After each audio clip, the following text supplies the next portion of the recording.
contemporary residents of Garden Lake subdivision? Garden Lakes, along with the GE property, it's hard to notice when you're on the ground, but when you look at a map, Garden Lakes and that GE area actually is the highest area around. So there's a radial drainage pattern that's developed around the GE property, in particular, centered around the GE property. And the Garden Lakes area sits off that site just a little bit. So when I say radial drainage patterns, most of the streams are flowing from that point somewhere else. They're flowing away. So the contaminants, unless they were delivered there by a person, most of them have either stayed in a creek, in a ditch, or they've been transported further downstream. So as far as residents in Garden Lakes, I don't think I would be too concerned unless you had reason to believe that somebody had dumped material on your property. Now, the subdivision was built for employees of General Electric.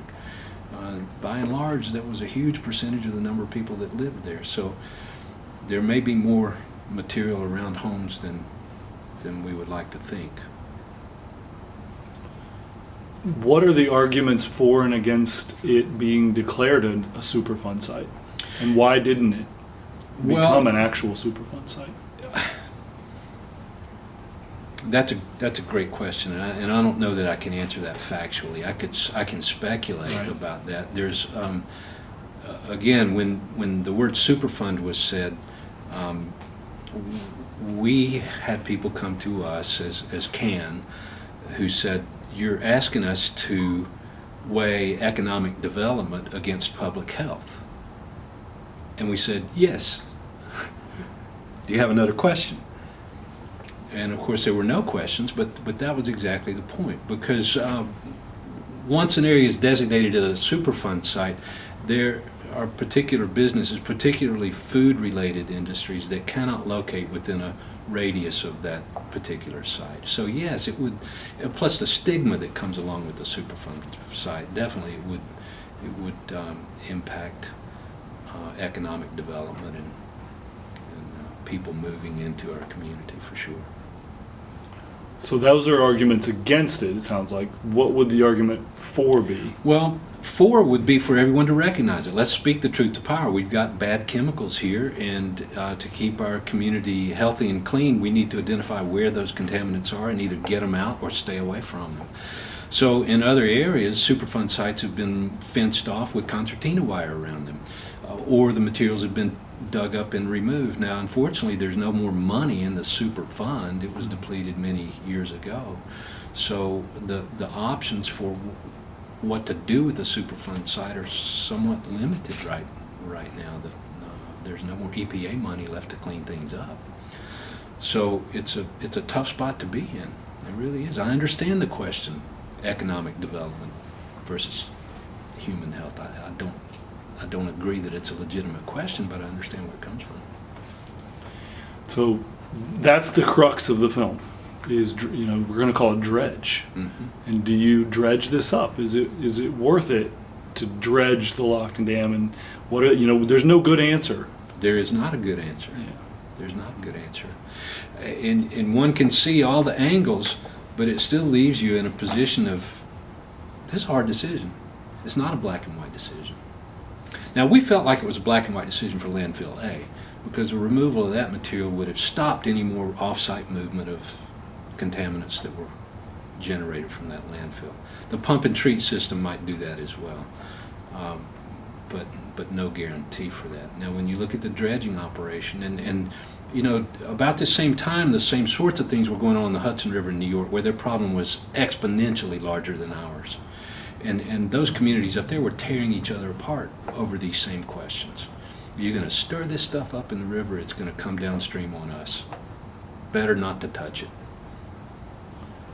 And the SPLOST was passed to fix up the lock and dam, but then it had to be abandoned because of the awareness that the PCBs would just be stirred up and basically go on down to Lakelands. Yeah, I've got no personal knowledge on that, and my memory doesn't serve. I'd have to go back and look, but that sounds right. What is the current state of Lake Weiss in terms of PCBs? That's a great question, and I don't know. Sampling was done. I'm sure that sampling's been done between here and the state line, and probably in Lake Weiss itself. And you know, if you understand stream systems and where deposition and erosion takes place in stream systems, that it's not a hard job to predict where those things are going to end up, because the PCBs follow the sediments. And so they back up behind the shoals at Lock and Dam, or they end up in the flats along the backwaters of the Coosa River. What would stir them up now? Like, what would Flood dislodge? Events, yeah, flood events would stir them up, or a physical disruption such as the dredging at Lock and Dam. But the flood events always disturb me. That's going to pick things up that have been sitting around for a long time and take them somewhere else. So Seasons Harvest, our farm across the street experienced a major flooding event last year and a half ago, when we had this whole area was flooded. Right. So that's our organic farm. Mm-hmm. So it's Is quite that over on the Houston Allen? yeah. Well, that should be Yeah, You think it wouldn't be it's No, right where no PCB problems there. the Little Dry Creek? Big Dry Creek comes in.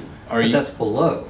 are you downstream of the confluence we're of Little up. Dry? Big Dry. We're Big up. Dry Creek You're upstream is- of that. We're We're up. upstream. So Well, we that's could look good. at it on the We map have- and see, but Yeah. We have E. coli problems at the farm. Oh yeah, we have. well, yeah, that's what I was going to say. Yeah. That I would be more concerned about that. Cattle And out then there. Yes. the dairy. further upstream, of course, is Calhoun and Dalton and the chemicals that they're using in the The carpet carpets. industries. Yeah. So, you know, and we've got the same situation at our Rome drinking water treatment plant. And I've had some questions with them over the years about when they do their testing, because they like to shut down their testing operations during high flow events. And I say, no, that's when you need to be doing we don't stop drinking during high flow events. That's when these things are mobilized and they get moved through the system. But of course they don't, as a government entity who has to publicly report their results, they don't want bad results. So they bias the report by not testing them. What are your thoughts on the new bike trails? I don't know about the bike trails. I haven't seen them, and so I don't know what their proximity is to these other landfills. But the short answer is, we know what bike trails look like. They get sloppy and muddy, and the PCBs are in the mud. So the only way to answer that question is to go out there and take some samples of the mud and see what the numbers look like. What's interesting is we were checking out that site. Was it West End? Mhm. So we were West Central. West Central, and some of that land at the back of West Central, Jonathan said, had been donated by GE. Yes? And he observed that when we looked at some online maps, there was no lake there on these online maps, on Google Maps and stuff like that. And when we were there, there's a new big lake that is part of this bike. Did you see that when you biked it? I didn't see it. I saw the stream. There's like a lake back there, like a big, huge pond. So I can only think that would be there for some kind of containment structure to stop or slow down runoff. Yeah. I don't know. Anyway, so we were a little bit concerned about GE donating that land to an elementary school and having it become part of their playground. We were concerned about that too. This was going on about that same time, and there were some tests, some soil tests made of that area, and we were given the, I don't know, maybe I got a drawer full of environmental reports, and I have to dig back into them. I don't recall, but I don't remember any red flags. I remember the pat on the back, everything's okay here.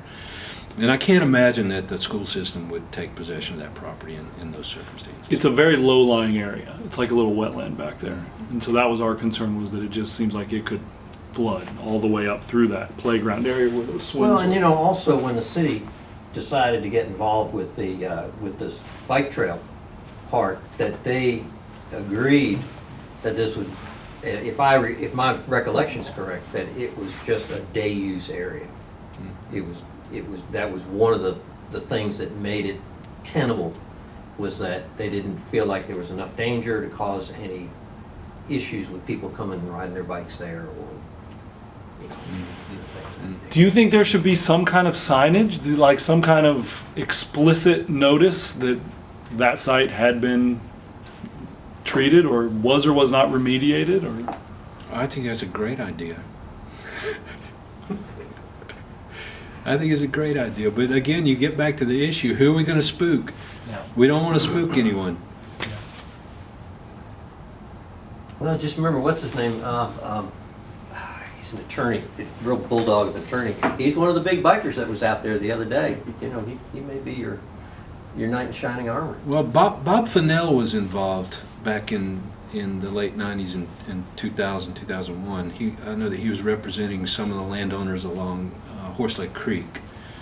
Yeah, and he spoke at one of the CAN meetings, and so he felt strongly about that. Webb, that's what I was Webb, thinking. I don't know. Yeah, Webb. tell us about what it was like at those community meetings that when you spoke up and your students had been studying the issue. Can you speak to that, like what it was like and just? Well, it was an exhilarating time, but not for necessarily good reasons.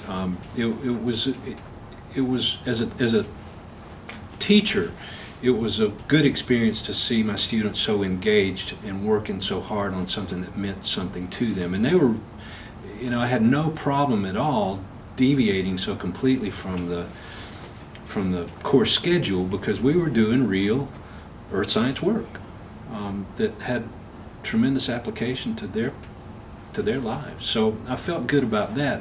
But at the same time, to look into the community and the people, the neighborhoods that we were visiting,